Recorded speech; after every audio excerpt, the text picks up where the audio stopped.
수요일 뉴스토크 본격적으로 시작을 해보겠습니다. 첫 번째 주제 함께 짚어볼 전문가 세 분 나오셨습니다. 어서 오십시오. 네, 안녕하세요. 어서 오십시오. 오늘 뉴스토크비 준비한 첫 번째 주제는 바로 이겁니다. 그러게요. 제천 참사를 홈쇼핑처럼 보도했습니다. 저 얘기는 논란의 중심에 서 있는 이 소식은 바로 이어서 짚어보기로 하고요. 먼저 오늘 이 제천 스포츠센터 참사와 관련해서 건물주와 관리인이 영장 심사를 기다리고 있습니다. 방금 전에 출석했다는 소식도 들렸는데요. 김복준 교수. 네, 예. 그런데 건물주는 입을 다물고 관리는 말을 바꾸고 이거 지금 수사가 어렵습니다. 예, 두 사람에 대해서 구속영장을 경찰이 신청을 했는데 건물주인 이모 씨는 지금 변호인을 선임한 상태에서 묵비권 행사를 하고 있어요. 예. 그런 상황이고 그다음에 이제 관리인이었던 김 과장 그분은 이제 진술이 오락가락했는데 결국은 1층 그 천정에서 얼음을 떼는 작업을 하기 위해서 열선을 잡아 다녀 가지고 손으로 이 펴는 작업을 하다가 했다. 이 부분까지는 지금 인정을 한 상태입니다. 예. 변호사님, 이 변호사님 지금 경찰은 실화 혐의를 입증하기 위해서 주력을 하고 있는데 일단 건물주 이 씨가 말씀처럼 변호사를 선임한 뒤에 모든 진술을 거부하고 있거든요. 변호사로부터 어떤 조력을 받았다라고 저희가 추측할 수 있을까요? 그러니까 지금 이제 발화 지점이 어디라는 거는 나왔지만 화재 원인이 구체적으로 규명이 안 된 상태이기 때문에 혹시라도 이 건물주 이 씨의 그 어떤 그 섣부른 진술이 나중에 불리하게 작용할 수도 있겠다라는 판단을 한 것 같아요, 변호인이. 그래서 우선 이제 화재 원인이 밝혀지지 않았기 때문에 어떤 진술도 하지 말라라는 그 조언을 한 것이 아닌가 싶은데 문제는 또 하나는 이제 이 건물주 이 씨가 뭔가 지금 이 건물 자체를 경매로 받는 데 있어서도 뭐 대출 비율이 너무 높다든가 이런저런 얘기들이 나오고 있기 때문에 또 다른 상황으로 수사가 확대되는 것을 막기 위한 그런 얘기 뭐 그 속내가 있는 건 아닌가 좀 조심스럽게 추측을 해봅니다. 수사 확대가 되는 걸 막고 본인 선에서 이제 끝내기 위한 뭐 그런 보관도 있을 것이다. 근데 이현정 의원님, 네. 화재 단초가 그 열선 공사 비용 아끼려다가 일어났다는 얘기도 있어요. 그러니까 이제 화재가 왜 이게 중요하냐면 나중에 배상 문제와도 연결이 됩니다. 예를 들어서 건물 안에서 발화했을 경우와 차에서 발화했을 경우는 이거는 현격히 차이가 나는 것이거든요. 예. 지금 보면 일단은 지금 이제 관리인이 진술을 바꾼 게 처음에는 뭐 위에 이제 그 얼음을 떼어내려고 하다가 얼음이 묻혔으니까 하다가 했는데 문제는 지금 이제 다음 진술에서는 이 열선이라고 있습니다. 이게 왜냐하면 주로 이제 이게 결빙이 되고 얼기 때문에 아마 이쪽 1층 천장 위에 그쪽에 이제 열선이 지나갔는데 그걸 이제 공사비를 들여서 하면 한 200만 원 이상 정도 이제 공사비가 들고 그러니까 이제 이 공사비가 왜냐하면 이 건물 같은 경우에 은행 이자가 한 달에 1,000만 원이 넘습니다. 이제 그렇다 보니까 주인 입장에서는 이게 뭔가 하여튼 예산을 줄여서라도 뭔가 돈을 빨리 확보를 해야 되는 상황 아니겠습니까? 예. 자, 그래서 이제 이거를 정식 업체에다가 맡긴 것이 아니고 그냥 관리인이 자기가 그냥 가서 고치신 거죠. 이제 그러다 보니까 실제로 열선을 어떤 똑바로 하는 그 과정에서 이제 발화가 일어난 것을 일단 현재까지는 추정을 하고 있습니다. 이제 그는 결국 이제 이 건물이 가지고 있는 원초적인 문제, 너무 부채 비율이 높고 또 이자 비용이 너무 많이 나간다는 것들. 그러다 보니까 이제 비용을 줄인다는 문제. 또 주인 자체도 누군지 사실 애매하다는 문제. 이런 것들이 결국은 어떤 면에서 화재의 원인이 아닌가 이렇게 보여집니다. 예. 이게요 발화 지점을 추정하는 건 굉장히 중요합니다. 왜 그러냐면 이 보험회사의 이제 보험 대상물로 등재가 되는데요. 이 건물의 경우는 1층 출입구, 1층 쪽에는 1층 출입구에서부터 위로 건물까지만 보험에 등재가 돼 있어요. 예. 따라서 주차장은 그 보험 그 항목에 포함이 안 되기 때문에 그 필로티 주차장이. 예, 주차장에서 발화한 걸로 나와버리면 보험도 해당이 안 되거든요. 예. 문제가 복잡하네요. 예, 뿐만 아니라 김 교수님 또 예. 안타까운 소식이 전해졌는데 지금 현장 감식 중이잖아요. 예, 예. 근데 시신 일부가 발견됐다 이런 소식이 전해지고 있어요. 예, 맞습니다. 29명 사망한 분들 중에서는 신체가 상당히 훼손된 분들이 많이 있었어요. 물론 인적 사항을 파악하는 데 문제가 없었는데요. 그런데 이제 어제 오후 5시경에 그 현장 감식을 하던 그 과학수사팀 요원들에 의해서 신체의 일부분을 다시 이 발굴을 했죠. 그래서 지금 경찰이 그 중에 아마 29명 중에 포함된 걸로 보입니다. 그래서 DNA 유전자 이제 분석을 실시했고 조만간 유가족한테 그 신체에 훼손된 일부를 아마 그 전달할 예정으로 있는 것 같습니다. 예. 건물주와 관리인 취재진의 카메라에 무슨 말을 했는지 영상에 들어온 대로 바로 전해드리도록 하겠고요. 오늘 가장 논란이 되고 있는 얘기는 이 얘기입니다. 억장이 무너지는 유족의 마음을 더 아프게 하는 상황들이 계속 나오고 있습니다. 오늘 오전 정치권의 목소리부터 먼저 들어보시죠. 정부 정책 방송인 KTV의 정책 홈쇼핑이라는 프로그램에서 문재인 대통령의 특별전이라는 의미의 이니 특별전을 방송했습니다. 그런데 이 방송에서 제천 화재 눈물의 연결식이라는 상품을 파는 것처럼 화면을 구성한 뒤에 문 대통령이 유가족을 위로하는 장면 등을 내보냈습니다. 국민의 억울한 죽음을 홈쇼핑이라는 제목을 달고 내보낸 것입니다. 저 화면이에요. 그러니까 제천 화재 참사를 홈쇼핑처럼 방송을 했다, 보도를 했다는 건데 이현정 의원님. 네. 저때 당시 보도 내용을 좀 자세히 설명을 좀 해주세요. 근데 지금 이제 KTV라고 하는 것은 이제 문화체육관광부 산하에 있는 정부 공식 이제 방송입니다. 사실은 예. 어떤 정부의 정책을 홍보하기 위해서 만들어진 이제 방송이 이제 KTV인데 예. 여기서 이제 다양한 형태를 통해서 이제 정부의 정책을 소개하고 뭐 이렇게 논평하는 그런 프로그램이 있는 모양입니다. 근데 이제 여기서 방송되는 정책 홈쇼핑이라고 하는 프로그램에서 이제 이 제천 화재를 다루면서 이게 이제 아마 그 포맷 자체를 보통 우리가 좀 아주 익숙한 이제 홈쇼핑 형태 옆에 뭐 예를 들어서 가격이나 뭐 이런 거 나오고 저 지금 화면과 그렇죠. 비슷하네요. 뭐 그런 걸로 이제 하면서 했는데 문제는 이런 제천 참사와 같은 어떤 국민적 정말 슬픔에 잠기게 하는 그런 사건을 이런 형식으로 다뤘다는 게 이제 문제죠, 사실. 예. 왜냐하면 이제 아무래도 정부의 공식 방송이라 한다면 이런 중요한 국가적 재난 사태라고 한다면 예를 들어 포맷 자체를 바꾼다든지 그렇죠. 뭔가 이런 사실관계를 전달한다는 이런 쪽으로 해야 되는데 문제는 기존에 있는 형태 그대로 하다 보니까 이걸 보신 시청자분들이 상당히 불편했던 모양이에요. 어떻게 예. 정부가 이런 식으로 예를 들어서 이 제천 참사를 홈쇼핑 같은 형태로 방송할 수 있냐 뭔가 그리고 또 너무 또 홍보 자체가 보면 대통령의 어떤 개인에 대한 홍보 이런 쪽으로 많이 맞추다 보니까 상당히 불편하셨던 것 같습니다. 예. 예, 이수희 변호사님 예. 말씀처럼 제가 이 방송을 좀 살펴봤더니 유가족과 문재인 대통령이 대화를 나누는 그 장면 위에 이니 특별전이라는 이름까지 들어가 있단 말이에요. KTV라서 더 문제가 되는 것 같기도 해요. 그러니까 이제 이 KTV가 한국정책방송원에서 이제 그 온종일 방송하게 된 게 몇 년 안 됩니다. 그런데 이 원 목적은 정책 홍보에 있는 거예요. 정책이 다 홍보가 돼야지 국민들이 이해를 하고 그래야지만 이게 이제 국정을 운영하거나 뭐 이런 이제 정책을 꾸리는 데 있어 실효성이 있는 거죠. 그래서 홍보라는 것이 이제 그런 면에서 정책의 실효성을 위해서 이 KTV가 필요한 건데 예. 문제는 이게 정책 홍보에서 가 주가 아니라 문재인 대통령 띄우기로 보인다는 거죠. 그게 거기에 너무 골몰하다 보니까 이렇게 이제 그 형식 자체를 글쎄 이게 제작진이 아니랬다라고 봐야 되는 건지 이거를 그 위에 문체부까지 이것을 이제 비판을 해도 되는 건지는 그 절차를 잘 몰라서 저도 좀 조심스럽습니다만은 예. 주 목적 자체가 정책 홍보이고 그것을 어떻게 좀 톡톡 튀게 이렇게 좀 재밌게 그 시선을 주목시킬 수 있게 하겠다라는 그 발상 자체는 아이디어는 좋은데 이게 때와 장소가 있다는 거고 대상이 있다는 거고요. 또 하나는 정책 홍보가 아니라 너무 대통령 띄우기에 치우치다 보니까 이런 거에서 좀 그 매너리즘에 빠지면서 이런 그 무감각한 무감보다 더한 거죠. 이거는 그런 실수를 한 것이 아닌가 싶습니다. 이게 홈쇼핑이라는 게 형식이 물론 뭐 홈쇼핑 방송은 아니었지만 상품 파는 거잖아요. 그런데 상품 그러니까 파는데 예. 예, 홈쇼핑이 일반적으로 우리 국민들한테 주는 이미지 자체가 그거는 홍보 아니겠습니까? 누가 봐도. 그런데 아마 문 대통령이 뭐 그늘지고 어디 습진 그 사회 취약층 사람들을 만나서 찾아가서 방문하고 위로하는 그런 영상이었다면 사실 이게 별 문제가 안 됐을 거예요. 예. 근데 이제 문제는 이게 사실은 따지고 보면 참사 아닙니까? 참사. 그렇죠. 예, 그 엄청나게 큰 충격을 준 이 대참사 이거를 주제 삼아가지고 홍보의 성격 비슷한 그런 프로에서 방영이 되다 보니까 이 부분이 이제 국민들이 거부감을 좀 느낄 수밖에 없었던 걸로 보입니다. 예. 그렇다면 저희가 당시 상황 구체적으로 좀 어땠는지 이 해당 아이템을 함께 진행했던 고정 출연자의 목소리를 한번 들어봤습니다. 같이 한번 들어보시죠.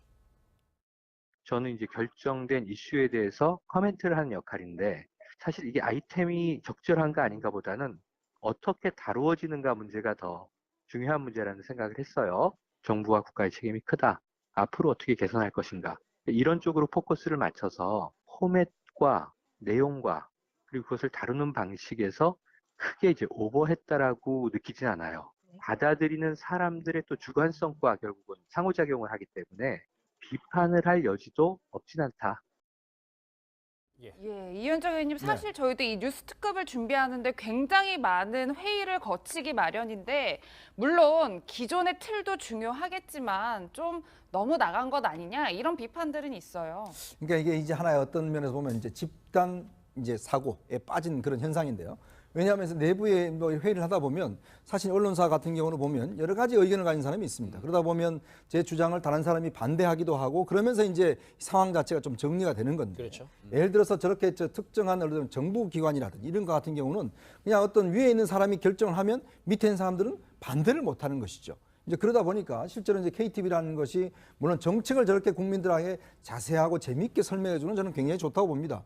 그러나 저런 양식을 만약에 이제 이 참사인데 참사를 저런 방식으로 하느냐 누구 한 명이라도 문제 제기를 했더라면 아 그럼 좋다 그걸 바꾸자라고 했으면 내부에서 바꿔지는 거 아니겠습니까? 그러니까 너무나 예를 들어서 한 곳으로만 이제 보고 있기 때문에 즉 예를 들어서 너무 홍보하는 주체 쪽으로만 보고 있으니까 이런 문제가 일어나는데 사실 이런 것 같은 경우는 정부가 운영하는 방송에서 종종 보이는 형태거든요. 예. 그렇기 때문에 실제로 저기서 어떤 좀 게이트키퍼 역할을 하는 사람이 조금이라도 있었더라면 저런 양식으로는 방송하지 않죠.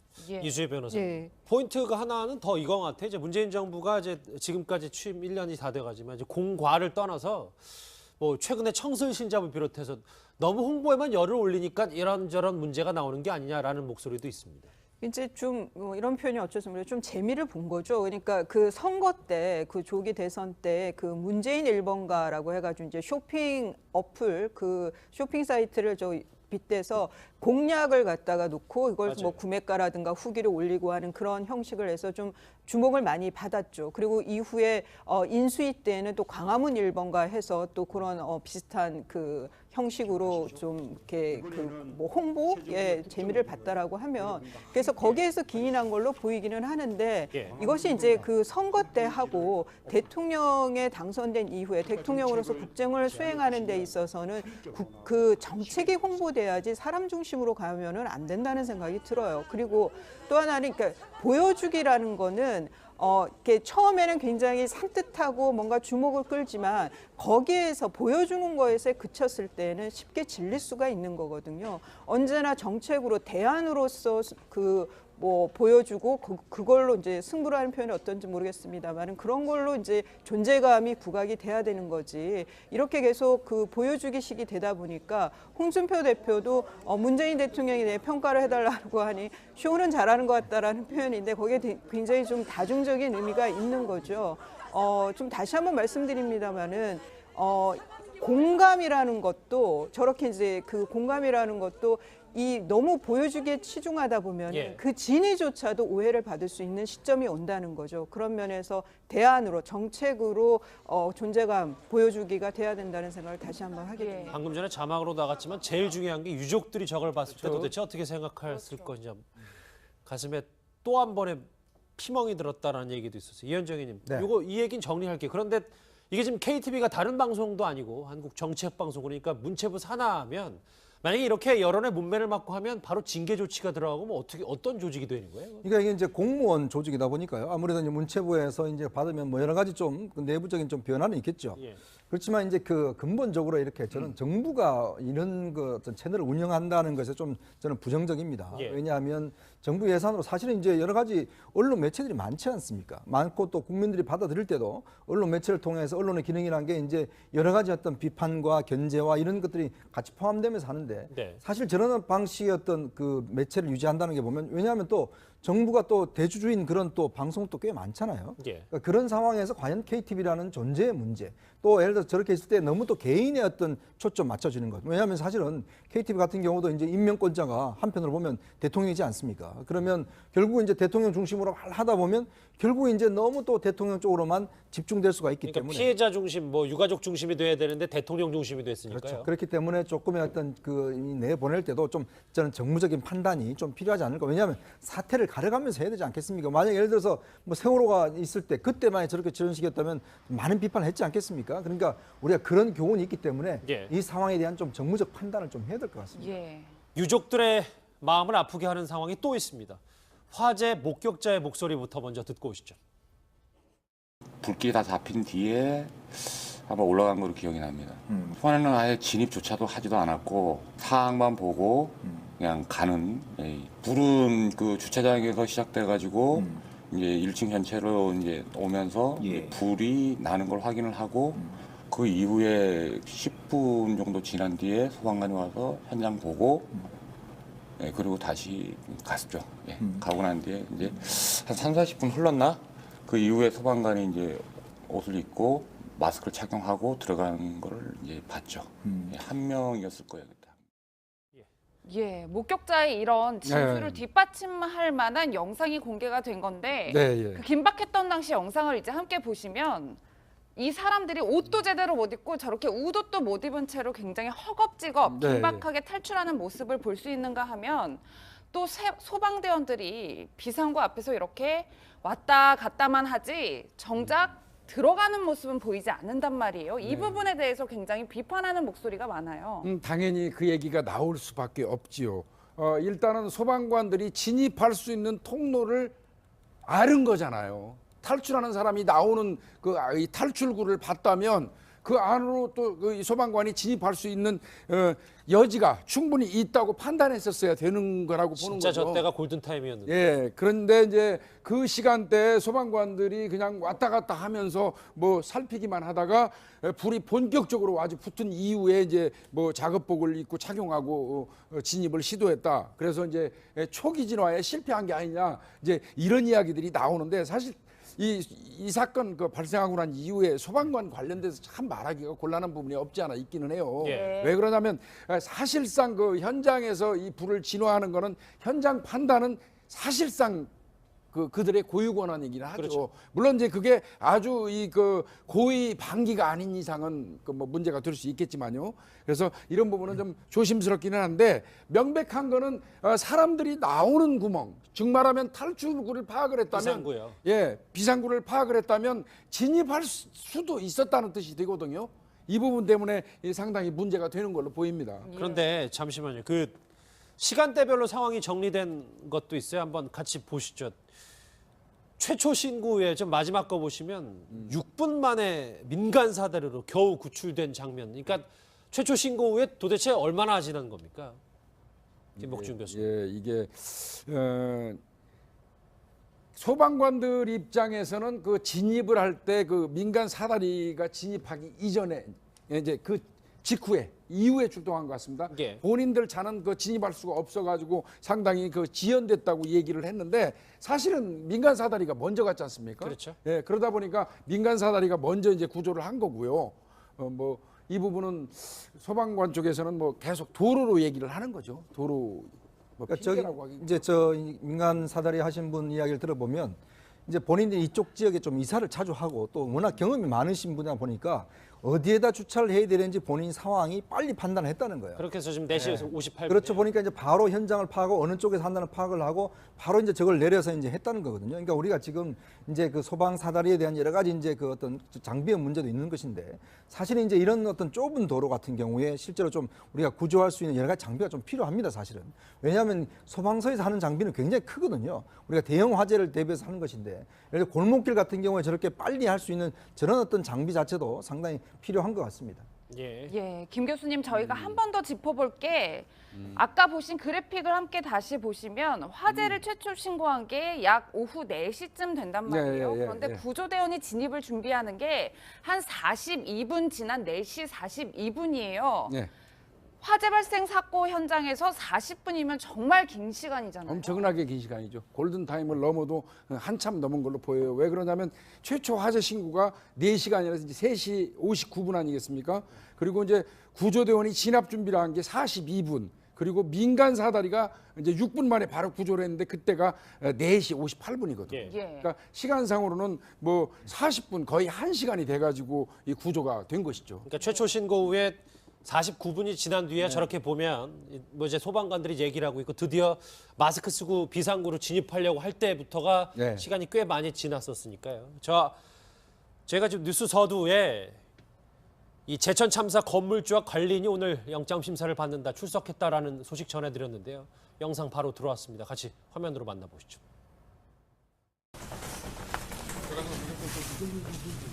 저 지금 건물 소방관리 소홀히 했다는 죄송합니다. 거 관련해서 어떻게 인정하시는지 혐의는 인정하시고 계신지. 죄송합니다. 유가족분들께 정말 죄송하고요. 제 건물 내에서 이런 사고가 일어났던 죽고 싶은 심정입니다. 정말 유가족분들께 정말 죄송합니다. 그럼 불법 증축과 관련해서 혹시 직원 숙소로 사용했다는 내용이 있는데 그거에 대해서는 어떻게 생각하시는지. 잘 모르겠습니다. 죄송합니다. 억울한 점은 없으신지 조사 과정에서. 조사하면서 억울한 점 없습니다. 죄송합니다. 그럼 테라스 불법 증축한 뭐 어떤 이유가 있으신가요? 건물이 애초에 불법 증축됐다는 건 네, 혹시 돼 있었습니다. 그 부분 알고 원래 계셨어요? 불법인 줄 몰랐습니다. 죄송합니다. 유가족분들에게 정말 죄송합니다. 아 그럼 전반적인 혐의에 대해서 인정하시는 건지. 화분에 가서 말씀드리겠습니다.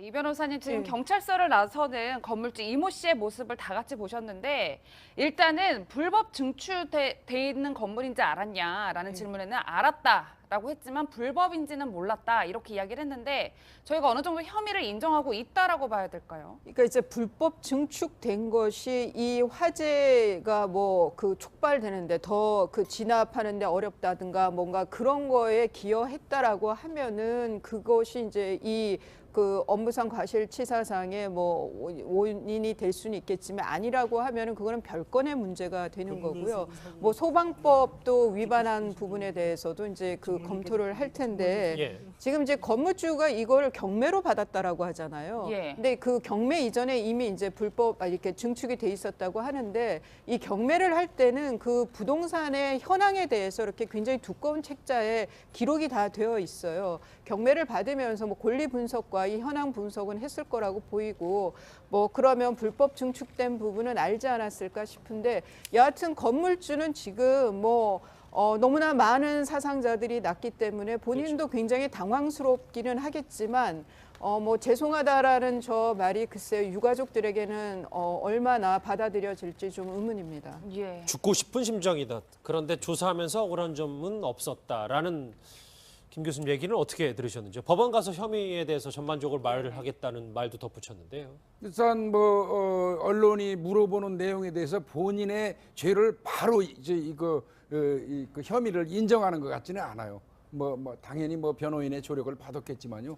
그래서 이제 법원에서 아마 그래도 여전히 이제 그 유무죄 관련돼서는 본인한테 유리한 쪽으로 진행을 하지 않을까 싶습니다. 예. 알겠습니다. 유가족께 죄송하다, 죽고 싶은 심정이다. 건물 불법 증축 용도 질문에는 죄송하다고 얘기했던 제천 참사 건물주 얘기 해봤습니다. 또 하나 짚어볼 영상으로 만나볼 좀 충격적인 얘기가 있었어요. 제천이에서 광주에서 보시는 화면은 70대 할머니가 버스에 낀 채 끌려가는 사고가 발생했습니다. 저 화면 여러분들 같이 집중해서 보시면 저렇게 할머니가 황급히 달려가는 모습인데 왼쪽 손이 저렇게 시내버스 앞문에 끼어 있습니다. 75살 A씨인데요. 그래서 중상을 입는 사고까지 발생했습니다. 김복준 교수님, 예. 무려 20m나 주행을 했네요. 도저히 이해할 수 없는 상황이거든요. 왜 그러냐면 원래 버스라든지 운전 기사분들은 출발 직전에 반드시 후사경을 통해서 그렇죠. 그 확인을 하도록 돼 있어요. 그런데 그럼에도 불구하고 이분은 뭐를 하는지 몰라도 그 사람이 그 끌려오는 것 자체를 몰랐다는 거거든요. 이제 그래서 한 20m 끌려간 상태에서 결국은 그 뒷바퀴에 그 치여가지고 지금 중상 상태로 병원에 입원 중이라고 그러는데요. 예. 이제 제가 이거 처음에 보고 사람 손이 껴 있으면 이게 센서가 있어가지고 그 운전자한테 연락이 되는 게 아닌가 이렇게 했는데 제가 확인해 보니까요.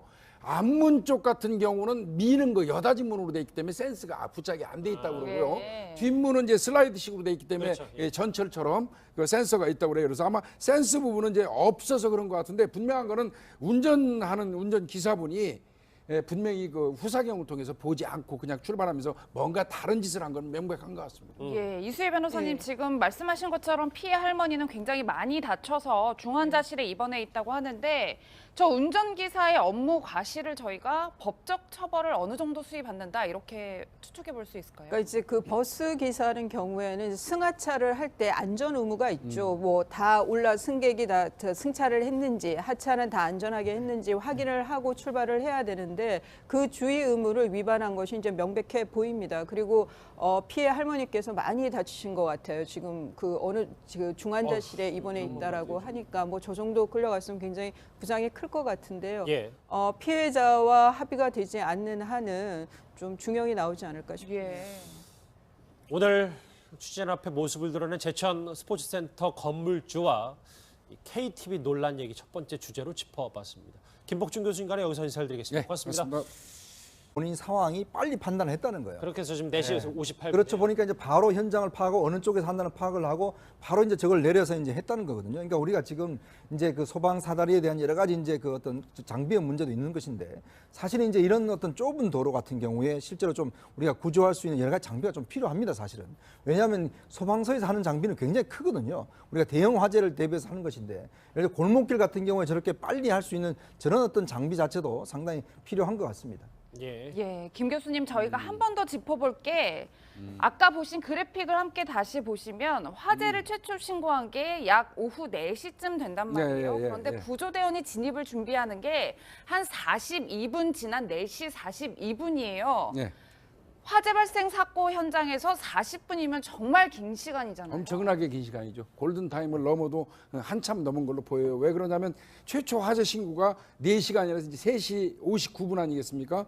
그리고 이제 구조대원이 진압 준비를 한 게 42분. 그리고 민간 사다리가 이제 6분 만에 바로 구조를 했는데 그때가 4시 58분이거든요. 그러니까 시간상으로는 뭐 40분 거의 1시간이 돼가지고 이 구조가 된 것이죠. 그러니까 최초 신고 후에 49분이 지난 뒤에 저렇게 보면 뭐 이제 소방관들이 얘기를 하고 있고 드디어 마스크 쓰고 비상구로 진입하려고 할 때부터가 시간이 꽤 많이 지났었으니까요. 제가 지금 뉴스 서두에 이 제천 참사 건물주와 관리인이 오늘 영장 심사를 받는다 출석했다라는 소식 전해드렸는데요. 영상 바로 들어왔습니다. 같이 화면으로 만나보시죠.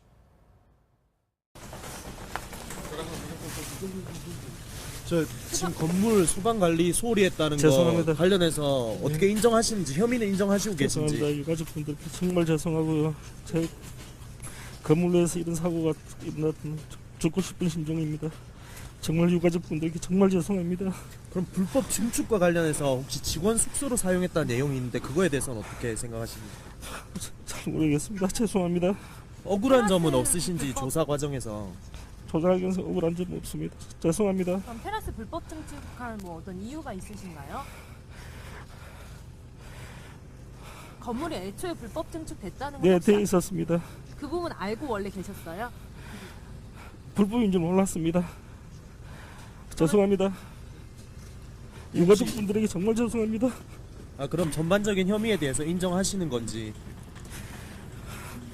화분에 가서 말씀드리겠습니다. 이 변호사님 지금 경찰서를 나서는 건물주 이모 씨의 모습을 다 같이 보셨는데 일단은 불법 증축돼 있는 건물인지 알았냐라는 질문에는 알았다. 했다라고 했지만 불법인지는 몰랐다 이렇게 이야기를 했는데 저희가 어느 정도 혐의를 인정하고 있다라고 봐야 될까요? 그러니까 이제 불법 증축된 것이 이 화재가 뭐 그 촉발되는데 더 그 진압하는데 어렵다든가 뭔가 그런 거에 기여했다라고 하면은 그것이 이제 이 그 업무상 과실치사상의 뭐 원인이 될 수는 있겠지만 아니라고 하면은 그거는 별건의 문제가 되는 거고요. 뭐 소방법도 위반한 부분에 대해서도 이제 그 검토를 할 텐데 예. 지금 이제 건물주가 이거를 경매로 받았다라고 하잖아요. 예. 근데 그 경매 이전에 이미 이제 불법 이렇게 증축이 돼 있었다고 하는데 이 경매를 할 때는 그 부동산의 현황에 대해서 이렇게 굉장히 두꺼운 책자에 기록이 다 되어 있어요. 경매를 받으면서 뭐 권리 분석과 이 현황 분석은 했을 거라고 보이고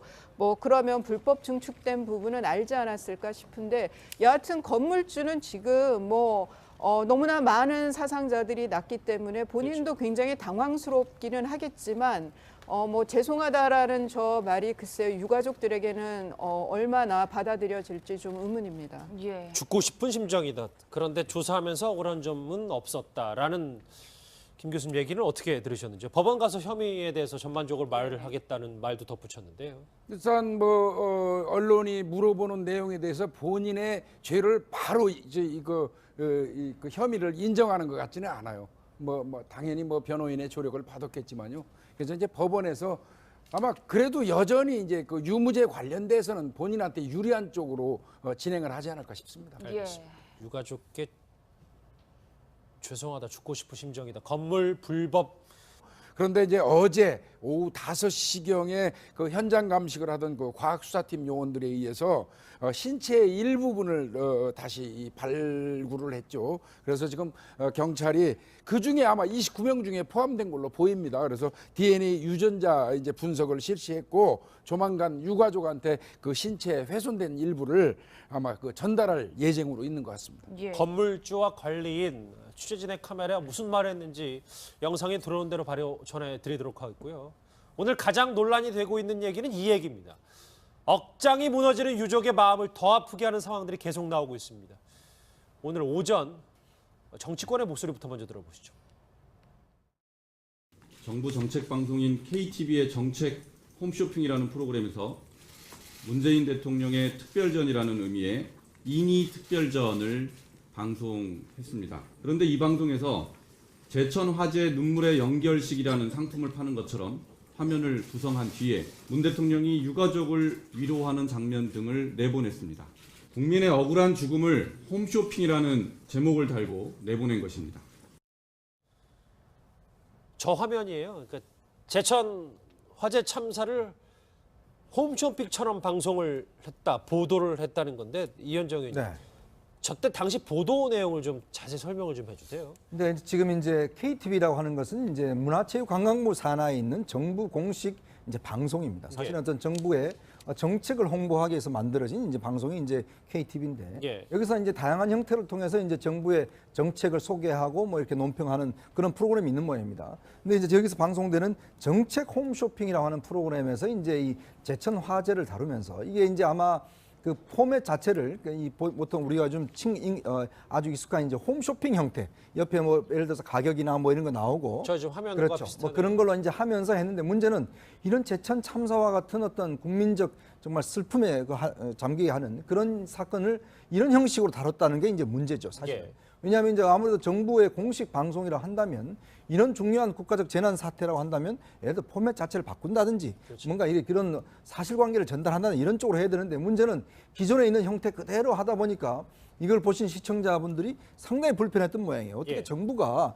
이런 식으로 예를 들어서 이 제천 참사를 홈쇼핑 같은 형태로 방송할 수 있냐 뭔가 그리고 또 너무 또 홍보 자체가 보면 대통령의 어떤 개인에 대한 홍보 이런 쪽으로 많이 맞추다 보니까 상당히 불편하셨던 것 같습니다. 예. 예, 이수희 변호사님 말씀처럼 제가 이 방송을 좀 살펴봤더니 유가족과 문재인 대통령이 대화를 나누는 그 장면 위에 이니 특별전이라는 이름까지 들어가 있단 말이에요. KTV라서 더 문제가 되는 것 같기도 해요. 그러니까 이제 이 KTV가 한국정책방송원에서 이제 그 온종일 방송하게 된 게 몇 년 안 됩니다. 그런데 이 원 목적은 정책 홍보에 있는 거예요. 정책이 다 홍보가 돼야지 국민들이 이해를 하고 그래야지만 이게 이제 국정을 운영하거나 뭐 이런 이제 정책을 꾸리는 데 있어 실효성이 있는 거죠. 그래서 홍보라는 것이 이제 그런 면에서 정책의 실효성을 위해서 이 KTV가 필요한 건데 예. 문제는 이게 정책 홍보에서 가 주가 아니라 문재인 대통령 띄우기로 보인다는 거죠. 그게 거기에 너무 골몰하다 보니까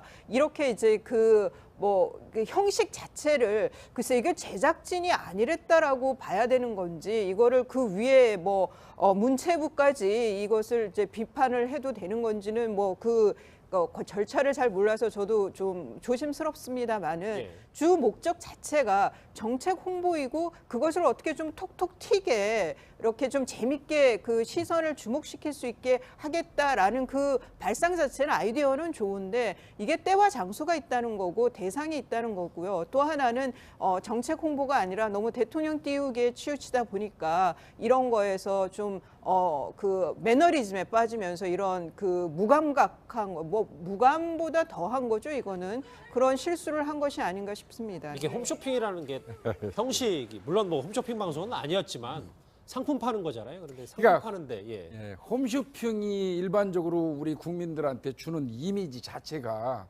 그거는 홍보 아니겠습니까? 누가 봐도. 그런데 아마 문 대통령이 그늘지고 어디 습진 그 사회 취약층 수요일 디스크 본격적으로 시작을 해 보겠습니다. 첫 번째 주제 함께 짚어볼 전문가 세 분 나오셨습니다. 어서 오십시오. 네, 안녕하세요. 어서 오십시오. 오늘 뉴스특급이 준비한 첫 번째 주제는 바로 이겁니다. 그러게요. 제천 참사를 홈쇼핑처럼 보도했습니다. 저 얘기는 논란의 중심에 서 있는 이 소식은 바로 이어서 짚어보기로 하고요. 먼저 오늘 이 제천 스포츠센터 참사와 관련해서 건물주와 관리인이 영장 심사를 기다리고 있습니다. 방금 전에 출석했다는 소식도 들렸는데요. 김복준 교수님. 네, 예. 그런데 건물주는 입을 다물고 관리는 말을 바꾸고 이거 지금 수사가 어렵습니다. 예, 두 사람에 대해서 구속영장을 경찰이 신청을 했는데 건물주인 이모 씨는 지금 변호인을 선임한 상태에서 묵비권 행사를 하고 있어요. 예. 그런 상황이고 그다음에 이제 관리인이었던 김 과장 그분은 이제 진술이 오락가락했는데 결국은 1층 그 천정에서 얼음을 떼는 작업을 하기 위해서 열선을 잡아 다녀 가지고 손으로 이 펴는 작업을 하다가 했다. 이 부분까지는 지금 인정을 한 상태입니다. 예, 변호사님, 네. 이 변호사님 지금 경찰은 실화 혐의를 입증하기 위해서 주력을 하고 있는데 일단 건물주 이 씨가 말씀처럼 변호사를 선임한 뒤에 모든 진술을 거부하고 있거든요. 변호사로부터 어떤 조력을 받았다라고 저희가 추측할 수 있을까요? 그러니까 지금 이제 발화 지점이 어디라는 거는 나왔지만 화재 원인이 구체적으로 규명이 안 된 상태이기 때문에 혹시라도 이 건물주 이 씨의 그 어떤 그 섣부른 진술이 나중에 불리하게 작용할 수도 있겠다라는 판단을 한 것 같아요, 변호인이. 그래서 우선 이제 화재 원인이 밝혀지지 않았기 때문에 어떤 진술도 하지 말라라는 그 조언을 한 것이 아닌가 싶은데 문제는 또 하나는 이제 이 건물주 이 씨가 뭔가 지금 이 건물 자체를 경매로 받는 데 있어서도 뭐 대출 비율이 너무 높다든가 이런저런 얘기들이 나오고 있기 때문에 또 다른 상황으로 수사가 확대되는 것을 막기 위한 그런 얘기 그 속내가 있는 건 아닌가 좀 조심스럽게 추측을 해봅니다. 수사 확대가 되는 걸 막고 본인 선에서 이제 끝내기 위한 뭐 그런 보관도 있을 것이다. 근데 이현정 의원님, 네. 화재 단초가 그 열선 공사 비용 아끼려다가 일어났다는 얘기도 있어요.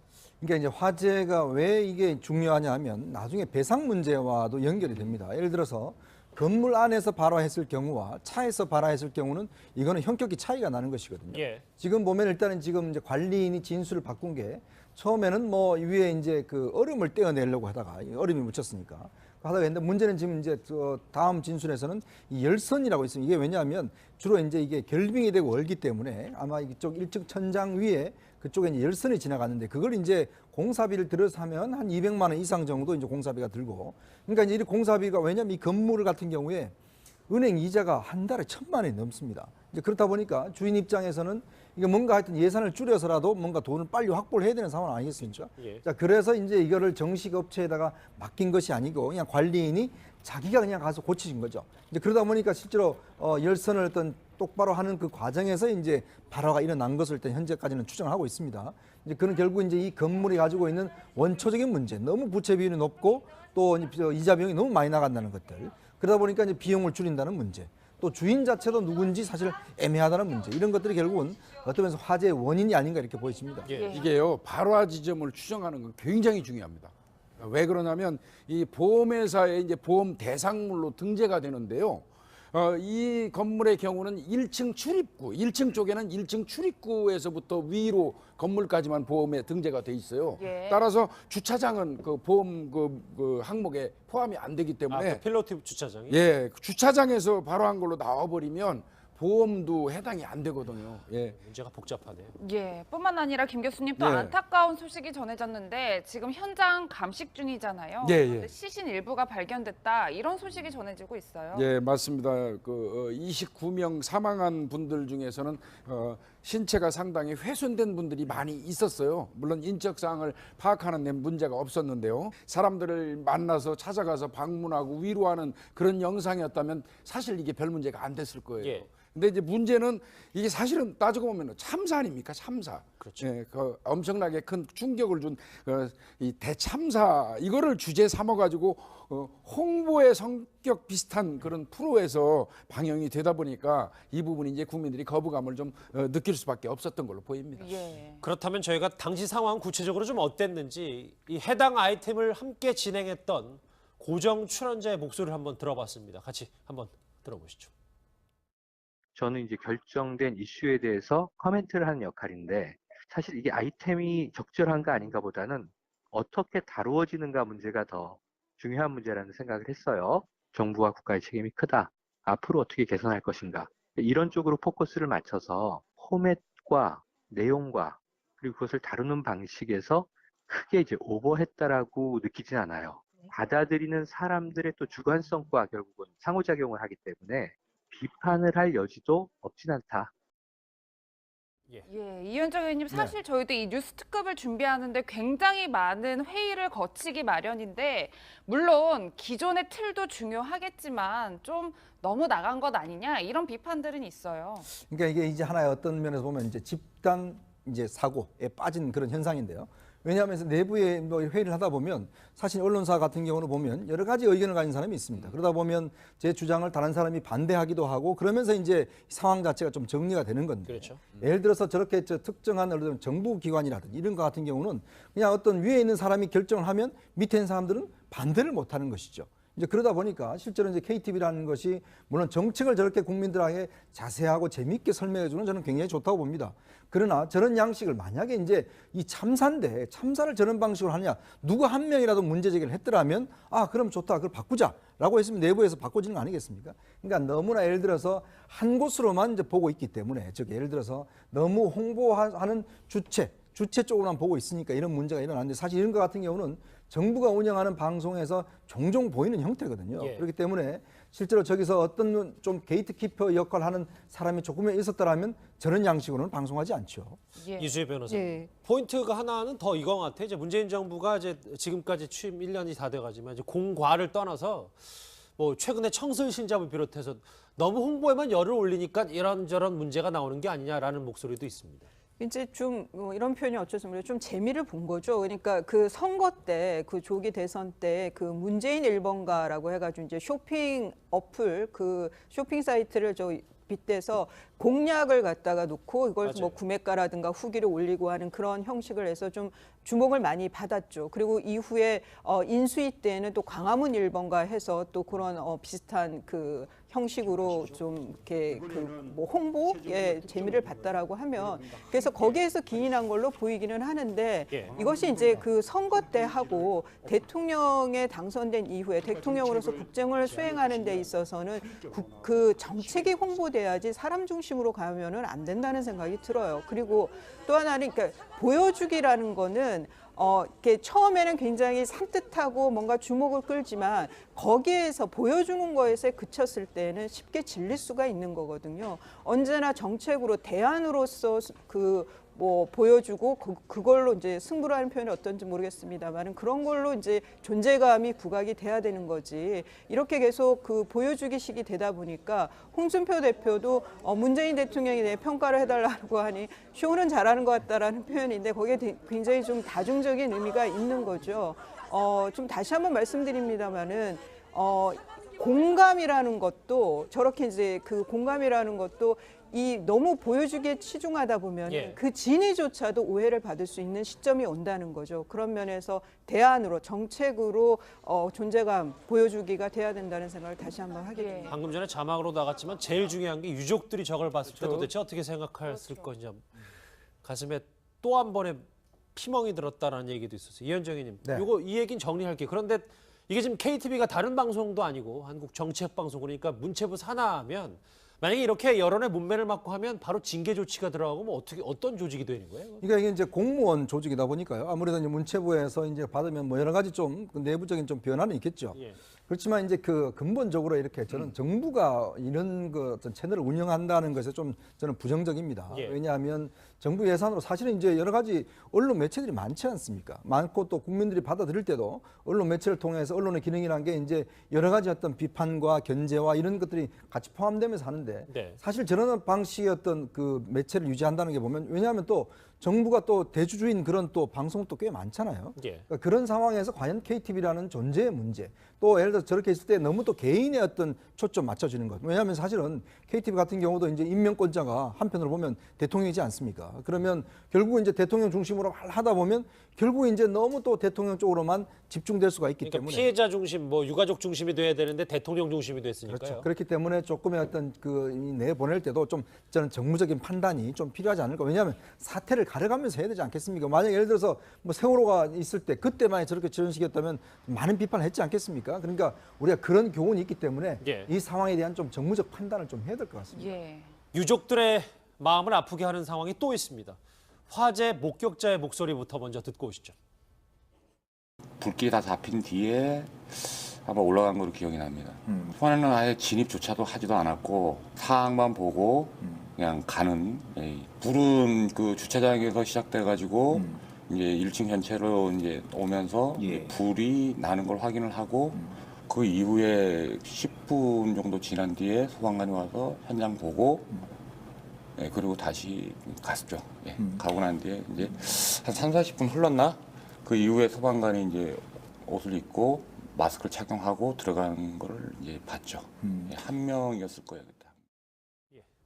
목격자의 이런 진술을 뒷받침할 만한 영상이 공개가 된 건데 그 긴박했던 당시 영상을 이제 함께 보시면 이 사람들이 옷도 제대로 못 입고 저렇게 웃옷도 못 입은 채로 굉장히 허겁지겁 긴박하게 탈출하는 모습을 볼 수 있는가 하면 또 소방대원들이 비상구 앞에서 이렇게 왔다 갔다만 하지 정작 들어가는 모습은 보이지 않는단 말이에요. 이 부분에 대해서 굉장히 비판하는 목소리가 많아요. 당연히 그 얘기가 나올 수밖에 없지요.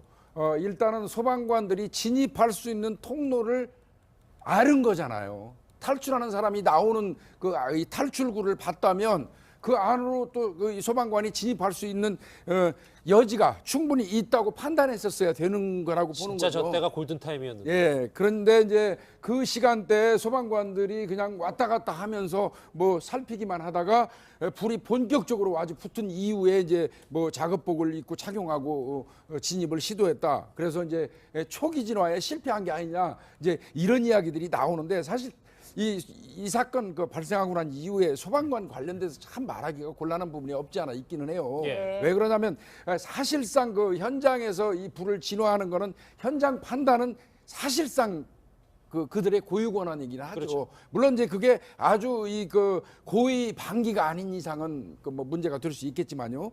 그래서 이런 부분은 좀 조심스럽기는 한데 명백한 거는 사람들이 나오는 구멍, 즉 말하면 탈출구를 파악을 했다면 비상구요. 비상구를 파악을 했다면 진입할 수도 있었다는 뜻이 되거든요. 이 부분 때문에 상당히 문제가 되는 걸로 보입니다. 그런데 잠시만요. 시간대별로 상황이 정리된 것도 있어요. 한번 같이 보시죠.